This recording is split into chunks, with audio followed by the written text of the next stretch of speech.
আছেন সহ সাধারণ সম্পাদক মুফতি মাওলানা জিহাদুল ইসলাম।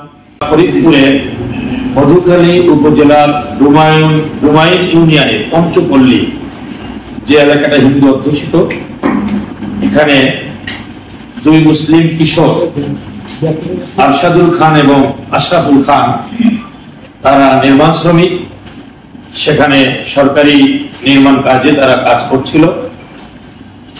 ঠিক কাছেই একটি মন্দিরে এবার তারা আগুন দেয় এবং তার কোনো যাচাই বাছাই কোন ধরনের বিষয়টা পর্যালোচনা বা তথ্য যাচাই বাছাই ছাড়াই অন্যায়ভাবে আরশাদুল খান এবং আশরাফুল খানকে মিথ্যা অভিযোগ দায়ের করে ওই মন্দিরেরই যিনি পুরোহিত, এবং তার উপর ভিত্তি করে ওখানে একজন হিন্দু মেম্বার ওই ইউনিয়নে জারি উস্কানি এবং জারি প্রযোজনায় উগ্রবাদী হিন্দু জনগোষ্ঠী নির্মমভাবে পিটিয়ে এই দুই ভাইকে হত্যা করে।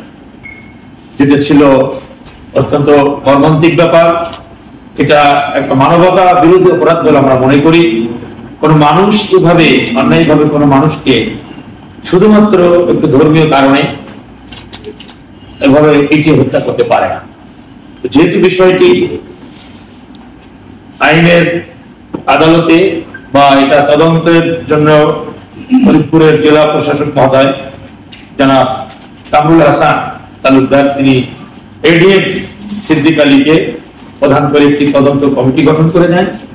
এজন্য আমরা বিষয়টা তদন্ত রিপোর্ট আসা পর্যন্ত আমরা একটু অপেক্ষা করছিলাম। তো আলহামদুলিল্লাহ আমরা এবার লিখিত বক্তব্য পাঠ করলেই বাকি এসে যাবে। আসসালামু আলাইকুম রহমতুল্লাহ। আপনারা নিশ্চয় অবগত আছেন, গত 18 এপ্রিল বাংলাদেশের ফরিদপুর জেলা মধুখালী উপজেলার ডুমাইন ইউনিয়নের পঞ্চপল্লীতে মন্দিরে আগুন দেওয়ার মিথ্যা অভিযোগের ভিত্তিতে ইউনিয়নের একজন উগ্র মেম্বারের নেতৃত্বে হিন্দু জনগোষ্ঠী জেলা প্রশাসক তালুকদার মহোদয়, অতিরিক্ত জেলা ম্যাজিস্ট্রেট এডিএম জনাব মোহাম্মদ সিদ্দিক আলী নেতৃত্বে একটি তদন্ত কমিটি গঠন করেন। যে তদন্ত কমিটি গত 7 মে উক্ত ঘটনার তদন্ত প্রতিবেদন দাখিল করেন।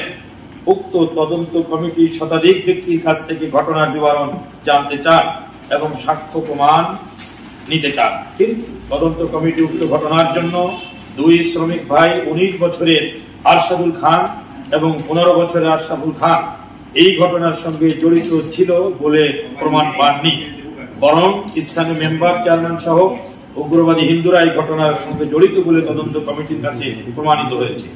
অথচ সম্পূর্ণ অন্যায়ভাবে নিরপরাধ দুই ভাইকে পিটিয়ে একদল হিন্দু উগ্র জনগোষ্ঠী হত্যা করে। দেশের সাধারণ জনগণকে সাথে নিয়ে তাদের অসৎ উদ্দেশ্য বাস্তবায়ন করতে দেবে না।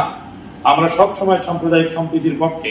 স্বাধীনভাবে সকল ধর্মের মানুষেরা যার যার ধর্ম পালন করবে, এ বিষয়ে দেশের আলেম সমাজ এবং ইমাম সমাজ সবসময় ইতিবাচক ভূমিকা পালন করে আসছেন এবং অন্য ধর্মের মানুষের ধর্মীয় কর্মকাণ্ডে কেউ যাতে বাধার সৃষ্টি না করে এবং বিশৃঙ্খলা সৃষ্টি না করে সে ব্যাপারে ইমামগণ সাধারণ মুসলমানদের মধ্যে ধর্মীয় চেতনাকে জাগ্রত করে থাকেন।